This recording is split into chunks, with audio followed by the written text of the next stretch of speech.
कहानी की शुरुआत में एक ऑफिसर एंटन चिगुर नाम के आदमी को अरेस्ट करता है, जिसके पास उसे सिलेंडर मिलता है जिसके साथ एक तार लगी होती है। ऑफिसर एंटन को स्टेशन ले जाता है, लेकिन जब ऑफिसर कॉल पर बात कर रहा होता है तो एंटन चुपके से उसके पास आता है और उसे गिराकर उसका गला घोंटने लगता है। एंटन ऑफिसर को तब तक नहीं छोड़ता जब तक ऑफिसर का गला नहीं कट जाता और वो मर जाता है। इसके बाद एंटन बड़े आराम से अपनी हथकड़ियां उतारता है, हाथ साफ करता है और अपना सिलेंडर लेकर पुलिस की कार में निकल जाता है। थोड़ा आगे जाने पर एंटन पुलिस की कार का फायदा उठाकर आगे जाने वाली एक कार को रोकता है। एंटन उस आदमी के पास जाता है और उसे बाहर निकलने को कहता है। आदमी को कुछ समझ नहीं आता, लेकिन एंटन के पास पुलिस की कार होती है, इसीलिए आदमी वैसा ही करता है जैसा एंटन कहता है। एंटन बड़े आराम से सिलेंडर की तार आदमी के माथे पर रखता है।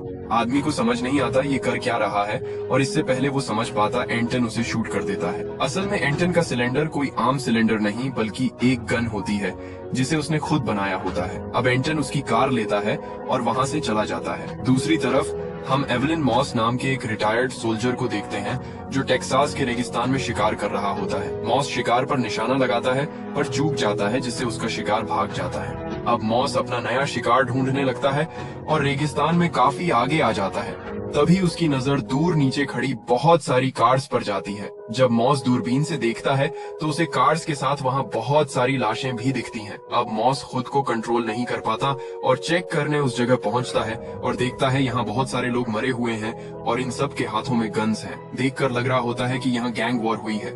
मॉस चेक करने के लिए एक कार का दरवाजा ओपन करता है और वहाँ उसे एक जख्मी आदमी दिखता है। आदमी मॉस से पानी मांगता है, लेकिन मॉस कहता है मेरे पास पानी नहीं है और उसकी गन ले लेता है। जब मॉस गाड़ी के पीछे चेक करता है तो उसे वहाँ बहुत सारा ड्रग मिलता है। अब ये देखकर मॉस समझ जाता है कि अगर यहाँ ड्रग है तो पैसे भी जरूर होंगे, और वो पैसे ढूंढने लगता है। तभी उसकी नजर सामने एक पेड़ पर पड़ती है जिसके नीचे एक आदमी होता है। अब मॉस जहाँ होता है वहीं बैठ जाता है और आदमी के हिलने का इंतजार करता है, लेकिन काफी देर तक भी वो आदमी हिलता नहीं है। जिसके बाद मॉस उसके करीब जाने का फैसला करता है। जैसे ही मॉस वहाँ पहुँचता है तो देखता है आदमी तो मर चुका है। मॉस जल्दी से आदमी का पिस्तौल लेता है और अपने पास रख लेता है। तभी उसकी नजर वहाँ पड़े एक ब्रीफ केस पर पड़ती है। जब मॉस उसे ओपन करता है तो अंदर बहुत सारे पैसे होते हैं।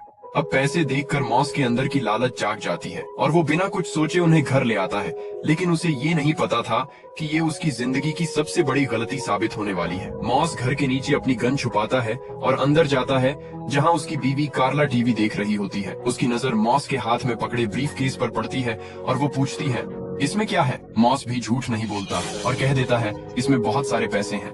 अब ये सुनकर कार्ला उससे बहुत सारे सवाल करने लगती है, लेकिन मॉस उसे कोई भी सवाल पूछने से मना कर देता है। रात को जब दोनों सोए होते हैं तो मॉस को नींद नहीं आती, क्योंकि उसे उस आदमी की याद सता रही होती है जिसने मॉस से पानी मांगा होता है। मॉस उठता है और पानी भरने लगता है। तभी कार्ला भी जाग जाती है और पूछती है तुम कहाँ जा रहे हो। मॉस कहता है एक बेवकूफी करने, लेकिन फिर भी मुझे जाना होगा। इसके बाद मॉस गाड़ी लेकर उस आदमी को पानी पिलाने के लिए निकल जाता है। मॉस वहाँ पहुंचकर अपनी गाड़ी थोड़ा दूर खड़ी करता है और पानी लेकर उस जगह पहुंचता है, लेकिन जब वो गाड़ी का दरवाजा खोलता है तो अंदर वो आदमी मर चुका होता है जिसके लिए मॉस इतनी रात को यहाँ आया होता है। जब वो पीछे मुड़ता है तो उसे अपनी कार के पास एक और कार दिखती है और कुछ आदमी मॉस की गाड़ी को चेक कर रहे होते हैं। अब ये देखकर मॉस समझ जाता है कि वो बहुत बुरी तरह फंस गया है। अब वो कार मॉस की तरफ बढ़ने लगती है। मॉस भी जान बचाने के लिए भागता है और कार वाले आदमियों को मॉस दिख जाता है और वो उसका पीछा करने लगते हैं। मॉस तेजी से भागता है और तभी एक आदमी पीछे से उसके कंधे पर गोली मार देता है, जिससे मॉस नीचे गिर जाता है। लेकिन अब मॉस नदी तक पहुंच गया था और इससे पहले आदमी उस तक पहुंच पाए मॉस नदी में जंप कर देता है और आगे बहने लगता है, जिसे देखकर आदमी एक कुत्ता उसके पीछे भेज देते हैं। अब आगे आगे मॉस होता है और पीछे पीछे कुत्ता। कुछ दूर आने पर मॉस नदी से निकलता है। कुत्ता भी तेजी से मॉस की तरफ बढ़ रहा होता है, लेकिन मॉस उससे पहले ही गन निकाल देता है और जैसे ही कुत्ता मॉस के करीब आता है मॉस उसे शूट कर देता है, जिससे उसकी जान बच जाती है। दूसरी तरफ एंटन गाड़ी में पेट्रोल भरवाने के लिए एक पेट्रोल पंप पर रुकता है। जब एंटन पेट्रोल के पैसे दे रहा होता है तो पेट्रोल पंप का ओनर एंटन से पूछता है तुम कहाँ से हो, क्योंकि तुम यहाँ से नहीं लगते। अब ओनर तो बस बातचीत कर रहा था, लेकिन उसे नहीं पता था कि उसने गलत बंदे के साथ बातचीत करने की कोशिश की है। एंटन को इससे गुस्सा आ जाता है और वो कहता है तुम्हें इससे क्या, मैं कहाँ से हूँ, और बातों ही बातों में ऑनर को डराने लगता है। अब डर के मारे ऑनर एंटन को कहता है मैं दुकान बंद कर रहा हूँ, और उसे जाने को कहता है, जिस पर एंटन एक सिक्का निकालता है और उसे फ्लिप कर देता है। एंटन ऑनर से पूछता है हेड है या टेल। ऑनर कहता है लेकिन मैंने तो दांव पर कुछ लगाया ही नहीं है। एंटन कहता है दांव पर तुम्हारी जान लगी है। ऑनर पूछता है अगर मैं जीत गया तो क्या मिलेगा। एंटन कहता है तुम्हारी जान। अब डरते हुए ऑनर कहता है हेड, और वो सही होता है। कॉइन पर हेड ही आया होता है और एंटन बिना उसे मारे वहाँ से चला जाता है। दूसरी तरफ मॉस जख्मी हालत में घर पहुंचता है और अपने जख्मों पर पट्टियां करता है। कार्ला परेशान वहाँ खड़ी देख रही होती है। मॉस उसे अपना सामान पैक करने को कहता है और उसकी माँ के घर जाने को कहता है। जब कार्ला उससे वजह पूछती है तो मॉस कहता है हमारे पास उन लोगों के $2 मिलियन हैं और उन्होंने मेरी गाड़ी पे नंबर प्लेट देख ली है और वो जल्द ही हमारे घर तक पहुंच जाएंगे। अब ये सुनकर कार्ला अपनी माँ के घर जाने के लिए मान जाती है। दूसरी तरफ ड्रग कार्टेल के लोग एंटन को पैसे ढूंढने के लिए हायर करते हैं। वो उस जगह पहुंचते हैं और एंटन मॉस की गाड़ी से उसकी नंबर प्लेट निकाल लेता है। कार्टेल के आदमी एंटन को एक डिवाइस देते हैं जिससे एंटन पैसों को ढूंढ सकता है। जैसे ही एंटन को डिवाइस मिलती है वो उन दोनों को भी मार देता है। अब इससे हम समझ सकते हैं एंटन कोई आम आदमी नहीं है बल्कि इसका दिमाग पूरी तरह हिला हुआ है। इसके बाद हम शेरिफ टॉम को देखते हैं जिसे उस आदमी की कार मिलती है जिसे एंटन ने मार दिया होता है। अब ये देखकर शेरिफ समझ जाता है एंटन ने सबसे पहले स्टेशन में आदमी को मारा, उसकी कार चुराई और फिर एक और आदमी को मारकर उसकी कार लेकर निकल गया। इसके बाद टॉम अपने साथी के साथ गैंग वॉर वाली जगह पहुंचता है। उसे वहां मॉस की गाड़ी दिखती है और वो पहचान लेता है कि ये मॉस की गाड़ी है। उसका साथी पूछता है क्या आपको लगता है मॉस भी ड्रग डीलर है? टॉम कहता है मुझे ऐसा नहीं लगता। जब दोनों मरे हुए लोगों और गैंग वॉर से मची तबाही को देखते हैं तो दोनों की रूह कांप जाती है। थोड़ी चेकिंग करने पर टॉम को ड्रग्स मिल जाते हैं। साथी पूछता है सर यहाँ क्या हुआ होगा? जिस पर टॉम कहता है यहाँ ड्रग्स की डील हो रही होगी और किसी वजह से दोनों गैंग्स के बीच लड़ाई हो गई और सब मारे गए। साथी कहता है अगर डील हो रही थी तो पैसे भी होंगे। टॉम कहता है हाँ तुम सही कह रहे हो लेकिन मुझे भी कुछ समझ नहीं आ रहा। दूसरी तरफ एंटन मॉस के घर तक पहुंच जाता है। तब वो दरवाजा खोलता है तो उसे नीचे एक लेटर मिलता है जिसमें टेलीफोन का बिल होता है और एंटन देखता है यहाँ से एक नंबर पर बार बार कॉल हुई है। असल में वो नंबर कार्ला की माँ का होता है और ये सब कॉल्स कार्ला ने की होती हैं।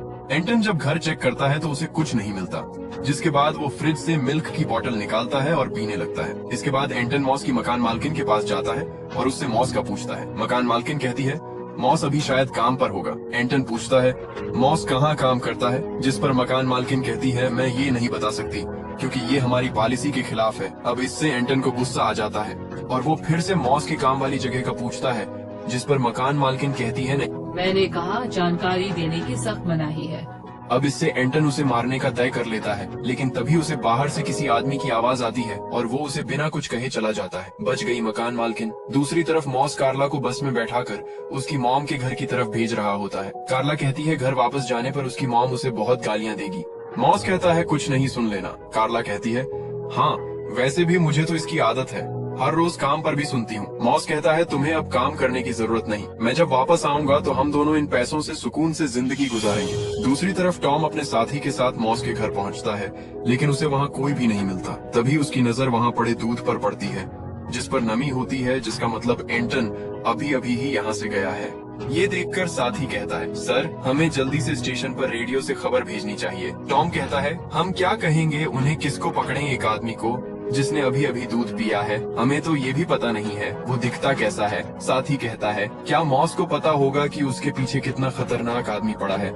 जिस पर टॉम कहता है उसे खबर लग गई होगी इसीलिए वो यहाँ से भाग गया। दूसरी तरफ मॉस एक होटल में जाता है और सबसे सस्ता वाला रूम बुक कर लेता है ताकि कोई उस पर शक न करे। अब उसे पैसों को कहीं सेफ जगह छुपाना था, तभी उसकी नजर वेंट पर पड़ती है। मॉस उसका स्क्रू निकालता है और पैसों से भरे ब्रीफ केस के साथ रस्सी लगाकर उसे वेंट में रख देता है और उसे धक्का देकर काफी पीछे कर देता है। इसके बाद मॉस कुछ कपड़े लेने बाहर जाता है, लेकिन रात को जब वो वापस आता है तो उसे अपने रूम के साथ वाले रूम के बाहर एक गाड़ी खड़ी दिखती है, जिसे देखकर मॉस को शक होता है और वो दूसरे होटल में चला जाता है। दूसरी तरफ एंटन टेलीफोन पर लिखे नंबर पर कॉल करता है और मॉस के बारे में पूछता है, लेकिन सामने से कार्ला की माँ कुछ भी बताने से मना कर देती है, जिसकी वजह से एंटन कार्ला की मॉम के घर की तरफ जाने लगता है, जिसका पता टेलीफोन बिल पर लिखा होता है। दूसरी तरफ टॉम का साथी उसके पास आता है और उसे रोड पर मरे आदमी की पोस्टमार्टम रिपोर्ट बताता है।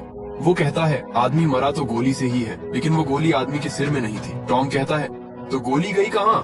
क्या खूनी ने पहले उसे गोली मारी और फिर चाकू से उसके सिर से उसे निकाल लिया? साथी कहता है लगता तो ऐसा ही है। अब ये सुनकर टॉम पूरी तरह परेशान हो जाता है, क्योंकि उसे समझ नहीं आता कि कोई इतना बेरहम कैसे हो सकता है। सुबह मॉस एक गन शॉप से एक गन खरीदता है और साथ ही कुछ रॉड भी, जिसके बाद वो वापस अपने होटल में आता है और अपने रूम की दूसरी साइड वाला रूम भी ले लेता है। अब मॉस नए रूम में जाता है और दो रॉड को आपस में जोड़ने लगता है ताकि वो वेंट से पैसों वाले ब्रीफकेस को निकाल सके। इसी बीच एंटन होटल के बाहर से जा रहा होता है और तभी उसके पास पड़ी डिवाइस पर सिग्नल चलने लगता है। अब ये देखकर एंटन समझ जाता है कि पैसे इसी होटल के किसी रूम में हैं। एंटन गाड़ी को सारे रूम के आगे से चलाता है और उसे वो रूम मिल जाता है जहां मॉस ने पैसे छुपाए होते हैं। एंटन बिना सोचे रूम के अंदर चला जाता है, लेकिन रूम में कोई नहीं होता। अब चेक करने पर भी एंटन को पैसे नहीं मिलते। अब उसे लगता है पैसे साथ वाले रूम में हो सकते हैं, इसीलिए वो अपने बैग से गन और अपना सिलेंडर निकालता है और साथ वाले रूम को ओपन करता है। अंदर उसे कुछ कार्टेल के आदमी मिलते हैं,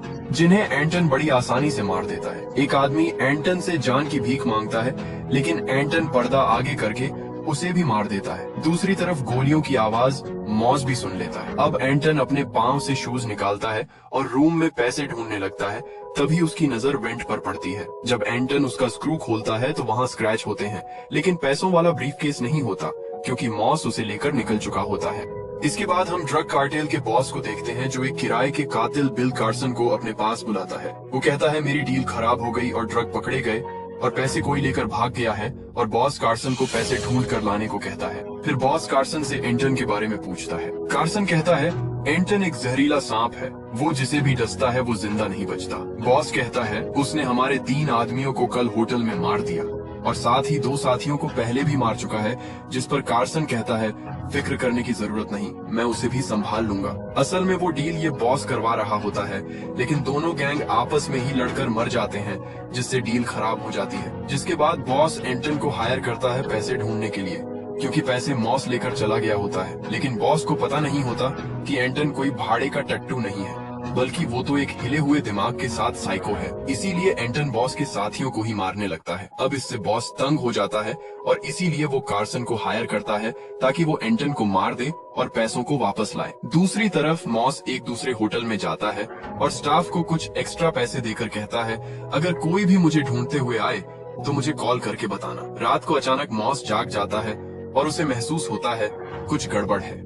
जब वो पैसों वाले ब्रीफकेस को ठीक से चेक करता है तो उसे अंदर एक ट्रैकिंग चिप मिलती है। मॉस देखता है चिप की लाइट ऑन ऑफ हो रही है, जिसका मतलब जो उसे ढूंढ रहा है वो करीब ही है। अब मॉस समझदारी से काम लेता है और स्टाफ वाले आदमी को कॉल करता है, लेकिन वो कॉल नहीं उठाता। इससे मॉस समझ जाता है वो पूरी तरह फंस गया है। वो चुपके से अपनी गन उठाता है और दरवाजे के सामने बैठ जाता है और साथ ही लाइट भी बंद कर देता है। तभी दरवाजे के बाहर एंटन आता है, जिसे देखकर मॉस अपनी गन रीलोड करता है। एंटन इसकी आवाज सुन लेता है और आगे चला जाता है। मॉस पूरी तरह डरा होता है और तभी दरवाजे का लॉक टूटता है। मॉस जल्दी से दरवाजे पर शूट करता है और भागकर ब्रीफकेस के साथ खिड़की से जंप कर देता है। जब मॉस भाग रहा होता है तो एंटन ऊपर से उस पर गोलियां चलाता है, लेकिन मॉस भागकर दीवार के पीछे छुप जाता है।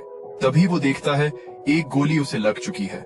अब उसे कुछ भी समझ नहीं आ रहा होता क्या करना है। तभी वहाँ एक गाड़ी आती है। मॉस भागता है और गाड़ी में बैठता है, लेकिन तभी एंटन उस आदमी को गोली मार देता है। अब एंटन गाड़ी पर गोलियां चलाने लगता है। मॉस नीचे झुकता है और गाड़ी आगे चलाने लगता है, लेकिन गोलियों की वजह से गाड़ी थोड़ा आगे जाकर क्रैश हो जाती है। मॉस जल्दी से बाहर निकलता है और सामने जाकर एक गाड़ी के पीछे छुप जाता है। तभी एंटन भी वहाँ आ जाता है। वो जहाँ गाड़ी क्रैश हुई होती है वहाँ चेक करने लगता है। तभी मॉस उस पर गोली चलाता है, लेकिन एंटन जल्दी से पीछे छुप जाता है। अब मॉस गोलियां चलाते हुए आगे बढ़ने लगता है और जब वो वहाँ पहुँचता है तो एंटन वहाँ से जा चुका होता है और मॉस को नीचे खून दिखता है, जिसका मतलब एंटन भी जख्मी हो चुका है। इसके बाद मॉस अमेरिका और मेक्सिको के बॉर्डर पर पहुंचता है और आगे बढ़ने लगता है। रास्ते में उसे कुछ लड़के मिलते हैं, जिन्हें पैसे देकर वो एक लड़के का कोट ले लेता है। थोड़ा आगे चलने पर मॉस को नीचे बहुत ज्यादा घास दिखता है।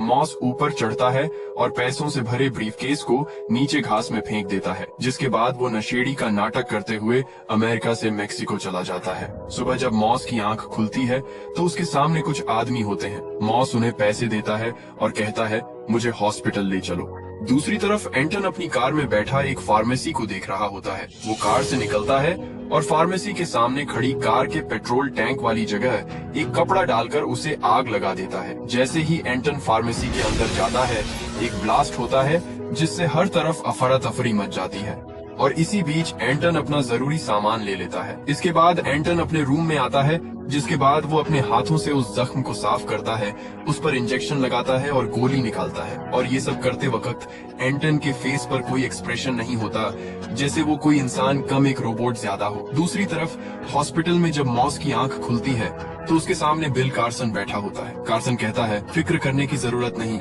मैं वो नहीं हूँ जो तुम्हारे पीछे पड़ा था। मॉस कहता है, मुझे पता है, मैंने उसे देखा है। कार्सन हैरान होता है कि तुमने एंटन को देखा फिर भी जिंदा हो। मॉस पूछता है, वो कौन है? कार्सन बताता है, एंटन एक साइको है और जो भी उसके रास्ते में आता है वो उसे मार देता है। कार्सन मॉस से पैसों का पूछता है, जिस पर मॉस कहता है वो मुझसे कहीं खो गए हैं। कार्सन कहता है, अगर तुम मुझे पैसे दे दो तो मैं तुम्हारी मदद कर सकता हूँ, क्योंकि अब वो एंटन तुम्हारी वाइफ कार्ला की मॉम के घर जाएगा और अगर तुम मुझे पैसे दो तो मैं तुम्हें कुछ पैसे भी दे दूंगा। मॉस कहता है, अगर डील ही करनी है तो मैं एंटन के साथ क्यों ना करूं? कार्सन कहता है, ओह नहीं एंटन, हम जैसा नहीं है, वो पागल है, वो पैसों के लिए काम नहीं करता, वो उसूलों पर चलता है। अब अगर तुमने उसे पैसे दे दिए तो फिर भी वो तुम्हें मारेगा, क्योंकि तुमने उससे पंगा ले लिया है। जाने से पहले कार्सन मॉस को अपना नंबर दे देता है ताकि अगर मॉस का इरादा बदले तो वो फोन कर सके। दूसरी तरफ टॉम कार्ला से मिलता है और उससे मॉस के बारे में पूछता है। कार्ला कहती है, मुझे नहीं पता वो कहाँ है। टॉम कहता है, क्या तुम्हें पता होता तो क्या बताती? कार्ला कहती है, शायद नहीं, क्योंकि आप उसे परेशान करते। इस पर टॉम उसे कहता है, मॉस बहुत ही बुरे लोगों के साथ फंसा है और अगर मैंने उसकी मदद नहीं की तो वो मारा जाएगा। जिस पर कार्ला कहती है, मॉस बहुत ताकतवर है और वो हार नहीं मानेगा। अब ये सुनकर टॉम कार्ला को कहता है, क्या तुम चार्ली को जानती हो? कार्ला कहती है, नहीं। टॉम कहता है, चार्ली अपने जानवरों के सिर पर गोली मारता था और फिर उन्हें उल्टा लटकाकर उनकी गर्दन काट देता था और खून बहता हुआ दिखता था। लेकिन एक दिन जब वो अपने एक भैंसे को मारने की कोशिश कर रहा था तो भैंसा भागने लगा और इसी वजह से चार्ली की गोली उसे ही लग गई और वो मारा गया। मैं ये कहना चाहता हूँ कि किसी को नहीं पता इस लड़ाई में क्या होगा। दूसरी तरफ कार्सन को वो ब्रीफकेस मिल जाता है जिसमें पैसे होते हैं। इसके बाद कार्सन अपने घर में आता है, लेकिन वहाँ एंटन पहले से ही मौजूद होता है। अब एंटन कार्सन को गन की नोक पर बैठा देता है। कार्सन एंटन को कहता है, मुझे पता है पैसे कहाँ हैं और मैं तुम्हें ला के दे सकता हूँ। लेकिन एंटन को इससे फर्क नहीं पड़ता और वो कार्सन को मार देता है। तभी कार्सन के फोन पर कॉल आती है। जब एंटन कॉल उठाता है तो दूसरी तरफ मॉस होता है। वो पूछता है, मॉस कहाँ है? जिस पर एंटन कहता है, वो तो मर चुका है। अब ये सुनकर मॉस समझ जाता है यही वही आदमी है जो उसका पीछा कर रहा है। एंटन मॉस को अपने पास मिलने को बुलाता है, जिसे मॉस मना कर देता है। इस पर एंटन कहता है, अगर तुमने मुझे पैसे नहीं दिए तो मैं तुम्हारी बीवी को मार दूंगा।